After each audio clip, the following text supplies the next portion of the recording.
Hello everyone, welcome to 8085 microprocessor lecture series. This is lecture number 7 and we are starting with the memory classification. So memory is an essential part of the microprocessor based system. We can classify the memory into two types. One is the prime memory, other is the secondary memory. So prime memory, it is further classified into read-only memory and uh, read-write memory and read-only memory. Secondary memory, like we have disk memory, CD-ROMs, we have tape memory. So this they come under the category of secondary memory. We'll be only concentrating on the primary memory. Secondary memory is used to store the information. Of course, it is of very large capacities generally. So we start with the prime memory. And now prime memory is of we can classify prime memory into two types. One is the RAM memory, other is the ROM. So RAM memory is also called as the scratch pad memory, and in case of RAM, as long as we turn on the power supply, so the contents are intact. When there is no power supply, when power supply is off, all the contents get destroyed. So that is the RAM. RAM is further classified into static RAM and dynamic RAM. Static RAM is of course very fast as compared to dynamic RAM.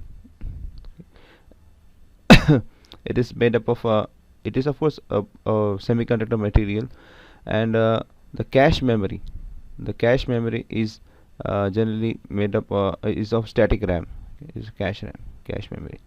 So static RAM, the density is very less, the speed is very fast, and they are expensive.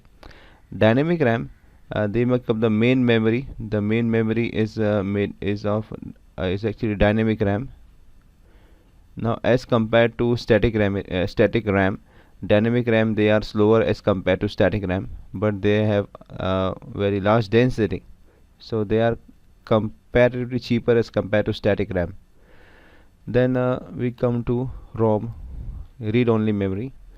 So these are the various types of ROMs. The first is the masked ROM. Generally these types of memory, the contents they are not it was of course we don't need to we must have some permanent memory. So actually it's not permanent. Okay. The first and the second one, they are permanent memory, but the last three, they are not permanent, like in case of masked ROM. Now masked ROM, it is a memory, and all the contents, they are stored, or we can say they are burned by the manufacturer. Okay, and we cannot make any changes after that. PROM, okay, this PROM, it is available to the user. Okay, we can get it from the manufacturer, and we can use a PROM programmer, and once we write the program, nothing can be changed after that. Okay. Then we have EPROM. EPROM means electrically programmable read-only memory. Okay.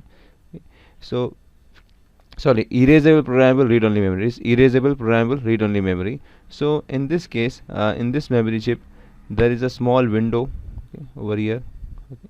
And when this window is exposed to ultraviolet rays, all the contents get destroyed and we can reprogram it.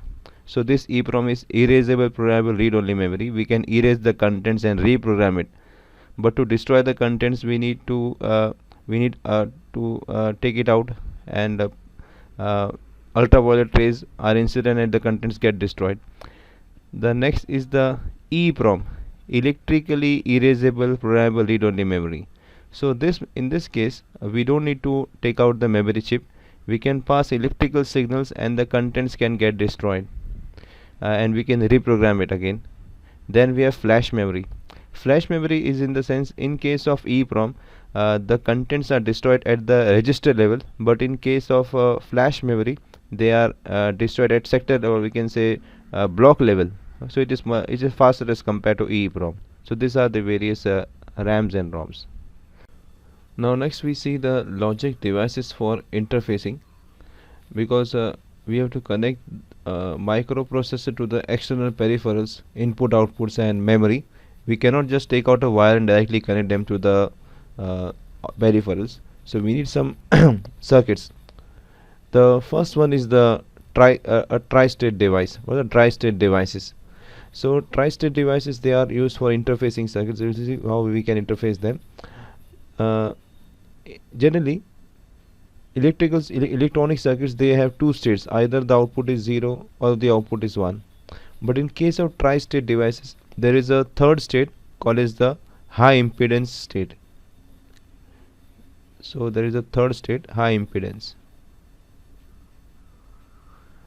It's given by Hz. It is written by Hz. So there is a third state which is called as high impedance. Now let us see what we mean by that high impedance. When a particular device is in high impedance, it is as good as it is logically disconnected from the circuit. So why do we need this? We connect this particular, many devices are connected to the microprocessor. There are many devices which are connected to the bus to the microprocessor. So when microprocessor wants to communicate with any of the device, so when it sends a signal, it is of course, because it is a wire, the signal will be received by every device. So we cannot go again attach and detach all the devices. So for that purpose, even though the circuit is physically connected, by using this tri-state devices, we can logically disconnect disconnect that particular component. So here how it works. In here in this particular diagram, first one, we see this is a tri-state inverter. It is acting as an inverter. So inverter means it will make 0 as 1 and 1 as 0. So suppose we are enabling this the left side, this one. So if we enable, this is enabled at 1. So when this is 1, when we give input as 0, output we get 1. When input is 1, output becomes 0.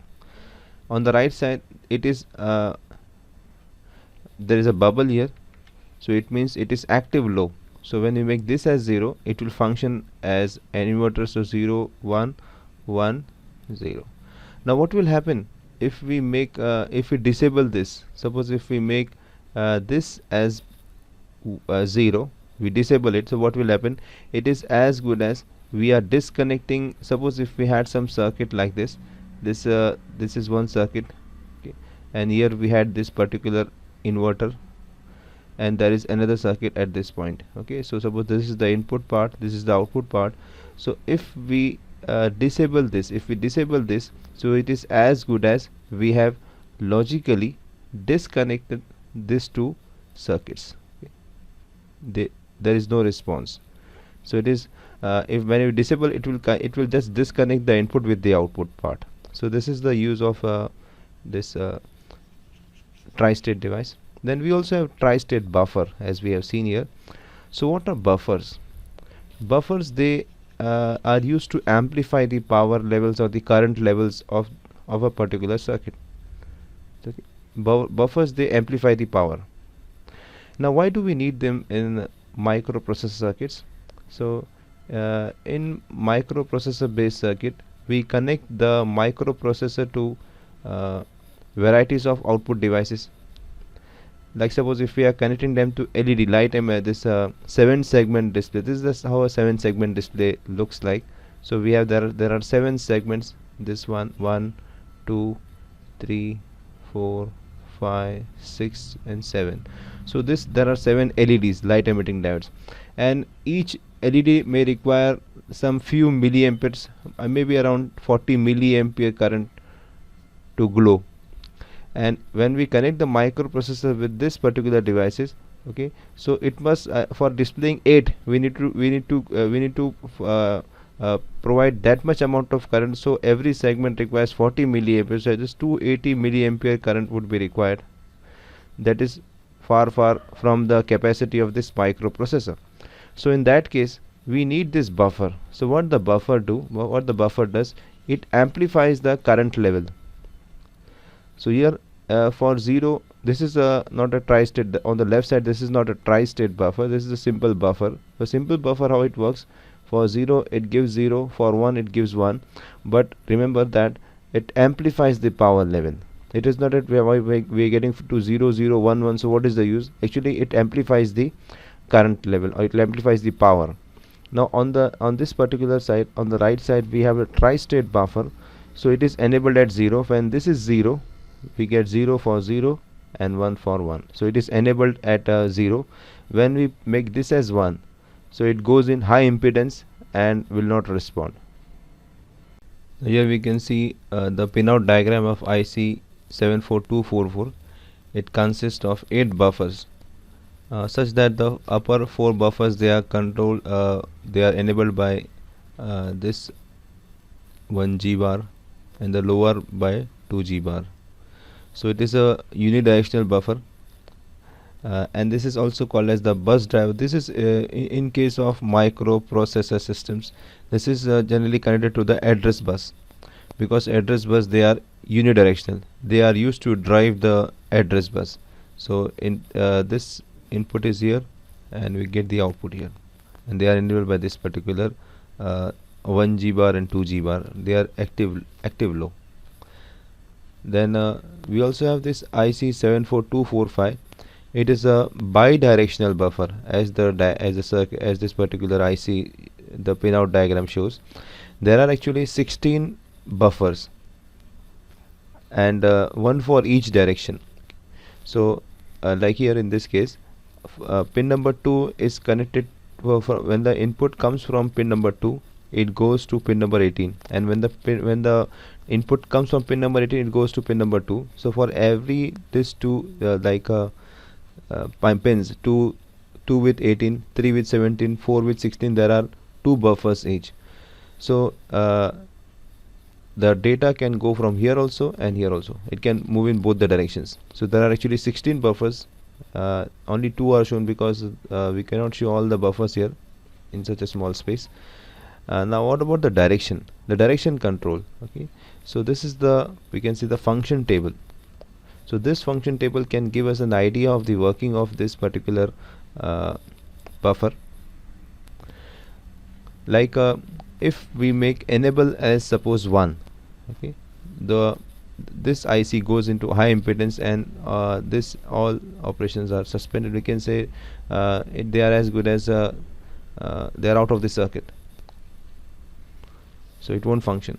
And when the enable is 0, now the circuit will function. Now when the enable is 0,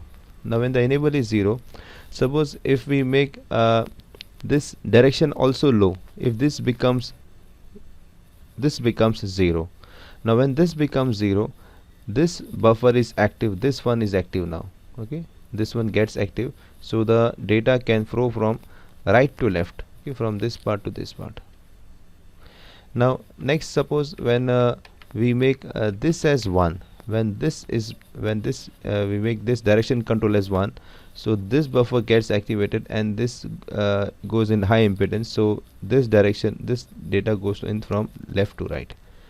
So this is how it works. When we make this as 1, we get isolation, okay, and this X means don't care whether it is low or high, nothing will happen. And when this is low, the actual function begins. And this bidirectional buffer is used in case of data bus, for interfacing the data bus, for driving the data bus. Okay, so that's all for this session. Thanks for watching.